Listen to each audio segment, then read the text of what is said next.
Now we'll take few more questions to understand the basic concept of trigonometry.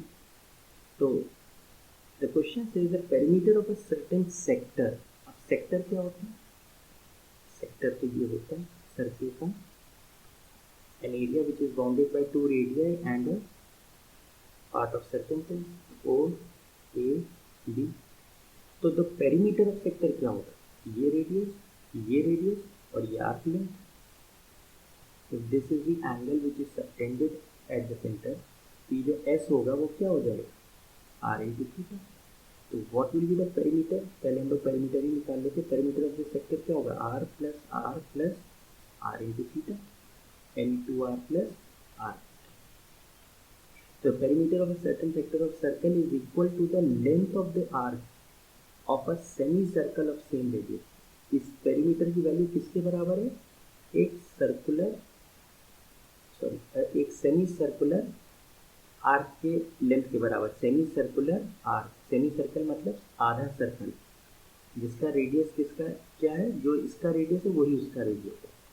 तो ये जो length है semi circular part की, इसके बराबर है ये पेरीमीटर.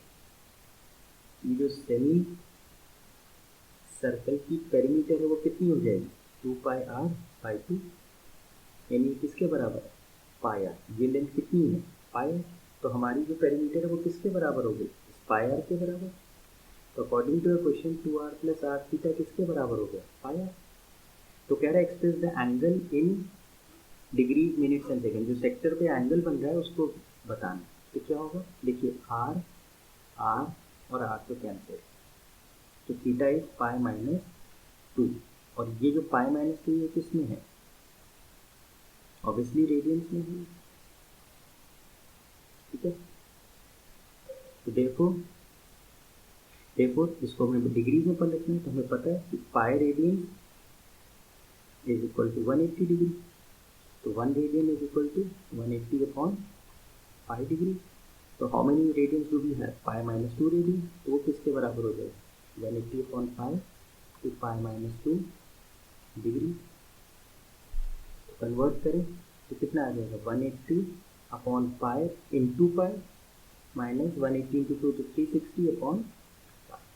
तो पाई से तो पाई गया 180 डिग्री माइनस 360 अपॉन पाई. अब ये 360 अपॉन पाई को हमें डिग्रीज में कन्वर्ट करना पड़ेगा. तो 360 अपॉन 22 इंटू 211 का 180 है. This is 1260/11. तो इसको आपको पूरा वही प्रोसेस करके कन्वर्ट करना पड़ेगा. तो पहले डिग्रीज में कर लेते हैं. 11 1 जा 11, 11 1 जा 11, 11 4 जा 44. अब कितना बचा? 6/11. This money degrees. अब इस 6/11 को हम क्या करेंगे? 60 से मल्टीप्लाई करते हैं मिनट्स के लिए. तो 360/11 कितना आएगा? 11 3 जा 33, 11 2 जा 22, 8/11. 11 3 जा 33. हाँ, तो ये यहाँ पे क्या आ गया? 180 डिग्री माइनस इसकी वैल्यू में 114 डिग्री तो पूरे आ गए. And then we have 32 minutes. अब 8/11 मिनट्स जो बचे उसको क्या करें? सेकेंड्स में पलट दें. 480/11, 11 4 जा 44, 11 3 जा 33 और 0.6 आएगा. यानी 44 सेकेंड्स कर दें. तो 44. ये एक अब इम्पोर्टेंट फिर से क्वेश्चन हो गया कि हम इसे सब्ट्रैक्ट कैसे करें. तो अब हमारे पास 180 डिग्री है. तो 180 डिग्री में से 114 डिग्री अगर सब्ट्रैक्ट करते हैं तो फिर 32 मिनट्स 44 सेकेंड्स का क्या होगा? तो इसका मतलब हम सेकेंड्स को सेकेंड से डिवाइड माइनस करें, मिनट्स को मिनट से करें और डिग्रीज को डिग्रीज से करें. तो एक इम्पॉर्टेंट पॉइंट समझना है कि 180 डिग्री को हम क्या लिख सकते हैं? अगर इसको मिनट सेकेंड सब फॉर्म में लिखना है तो क्या लिखें? 179 डिग्री, 60 मिनट्स एंड 60 सेकेंड. क्यों ऐसे लिखा? कि अगर हम 60 सेकेंड लिखेंगे तो ये किसके बराबर हो गया? 1 मिनट. सॉरी, यहाँ पे 59 मिनट. तो 1 मिनट जब इसके पास जाएगा तो कितना हो गया? 59 मिनट्स प्लस 1 मिनट्स कितने हो गए? 60 मिनट. 60 minutes means 1 degree. अब ये 1 डिग्री इसके पास गया तो कितना हो जाएगा? 180 डिग्री. तो यानी हम 180 डिग्री को क्या लिख सकते हैं, 179 डिग्री 59 मिनट्स एंड 60 सेकेंड। अब इसमें से हम ये चीज़ बहुत आराम से सब्ट्रैक्ट कर सकते हैं। This is 32 minutes 42 second. ठीक है, आ जाएगा 16 seconds, this would be 7 27 minutes and this would be 5 and 6।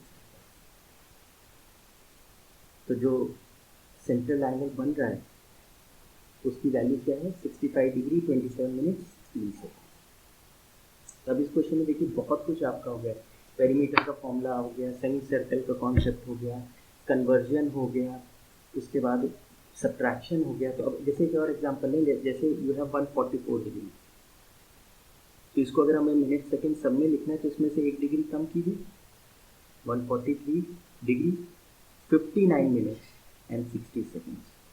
अगर मुझे लिखना है 130 या इनफैक्ट कुछ भी छोटा भी ले लीजिए, 42 डिग्री, तो 1 डिग्री कम कीजिए, 41 डिग्री 59 मिनट्स 60 सेकेंड। 60 सेकेंड मतलब 1 मिनट, वो 1 मिनट इसको जुड़ा तो 60 minutes, 60 minutes means 1 degree, 1 degree इसको जुड़ा 40। This is all convert a degree into minutes and second. ये आपका कहाँ यूज होगा, जब आपको एडिशन या सब्ट्रैक्शन आ रहा हो और मिनट सेकेंड भी इन्वॉल्व हो रहे हैं। ठीक है, नेक्स्ट क्वेश्चन है, the minute hand of a watch is 15 centimetre long.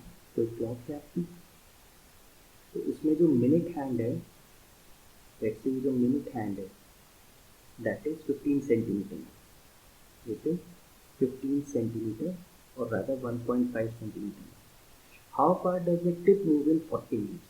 40 minute में ये टिप कितनी मूव करेगी, मतलब टिप ऐसे चलेगी, टिप ऐसे चलेगी, तो 40 मिनट्स में ये कितनी टिप चलेगी। मतलब ये एक्चुअली आपसे क्या पूछ रहा है, ये आर्क लेंथ पूछ रहा है कि इनिशियल पॉइंट से इस लाइन को रोटेट किया और फाइनली लेट से यहाँ है, ये जो एंगल है ये कितनी देर में ट्रांसवर्स हुआ है, ये 40 मिनट्स में हुआ है। तो 40 मिनट्स में ये एंगल अगर हम निकाल लें तो this will act as radius, ये तो रेडियस हो जाएंगे, रेडियस कितनी है 1.5, तो फिर हम ये आर्क लेंथ निकाल देंगे। हाउ मच, ये जो लेंथ है this is actually the arc length. तो आर्क लेंथ का फॉर्मूला क्या था, r इंटू थीटा, तो r तो 1.5 पता है। If I how can find this angle और रेडियंस में निकालना, that is not an issue, radians तो हम कन्वर्ट कर लेंगे। तो हमको पता है कि जो मिनट हैंड होता है उसकी स्पीड क्या थी, कि 1 मिनट में मिनट हैंड कितना एंगल कवर करता है, 6 डिग्री। तो ऑब्वियसली 40 मिनट्स में फिर कितना करेगा, 40 इंटू 6 240 डिग्री। ठीक है, तो अब 240 डिग्री को हमें किस में कन्वर्ट करना है, रेडियंस में। तो कन्वर्जन लगाइए, 180 डिग्री इज पाई रेडियंस, तो 1 degree is pi upon 180 radiance.